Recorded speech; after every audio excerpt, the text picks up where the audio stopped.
আজ শেয়ার করব মায়ের বানানো দেশি মুরগির ঝোলের একটি রেসিপি। মা এটা বানায় যেমন খুবই সহজ পদ্ধতিতে, তেমন খেতেও হয় কিন্তু খুবই দুর্দান্ত।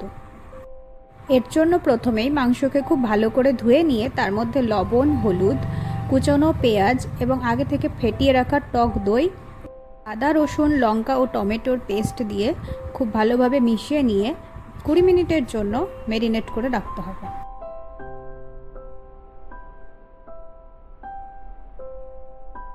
মাংসের ঝোলে আলুও দেওয়া হয়েছে, তাই আগে থেকে কিছু আলু কেটে রাখা হয়েছিল। এবার সেগুলোকে তেলে লাল লাল হওয়া পর্যন্ত ভেজে নেওয়া হলো। আলু ভাজা হয়ে গেলে সেই তেলে দিয়ে দেওয়া হয়েছে শুকনো লঙ্কা এবং তেজপাতা, আর দিয়েছি খুব সামান্য চিনি। এরপর কুচনো পেঁয়াজ দিয়ে সেগুলো লাল লাল হওয়া পর্যন্ত ভেজে নিতে হবে। পেঁয়াজ হালকা লাল হয়ে এলেই তার মধ্যে ম্যারিনেট করে রাখা মাংসটা দিয়ে দিতে হবে।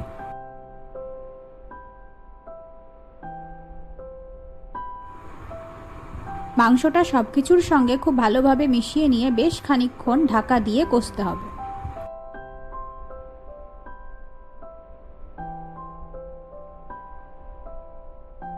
এরপর যখন মাংস থেকে জল বেরিয়ে আসবে তখন দিয়ে দেওয়া হয়েছে কাশ্মীরি লঙ্কার গুঁড়ো।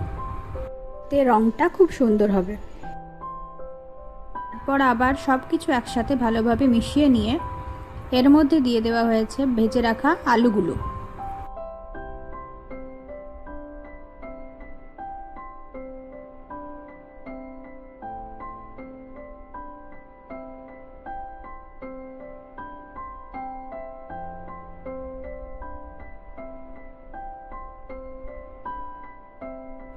আলুগুলোকেও খুব ভালোভাবে মিশিয়ে নিয়ে এর মধ্যে দেওয়া হয়েছে গরম জল।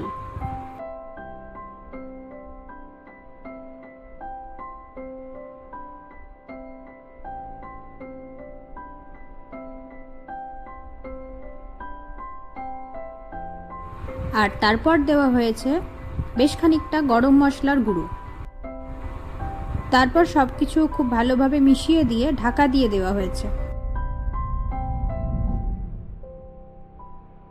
বেশ কিছুক্ষণ পর ঢাকা খুলে যখন দেখা যাবে মাংস আলু সেদ্ধ হয়ে গিয়েছে, তখন এর মধ্যে দিতে হবে গোটা গরম মশলার গুঁড়ো।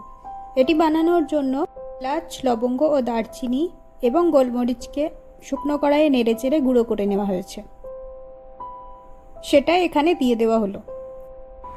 এরপর শেষের দিকে ধনেপাতা ওপর থেকে ছড়িয়ে দেওয়া হয়েছে। এইবার রেডি আজকের এই রেসিপি।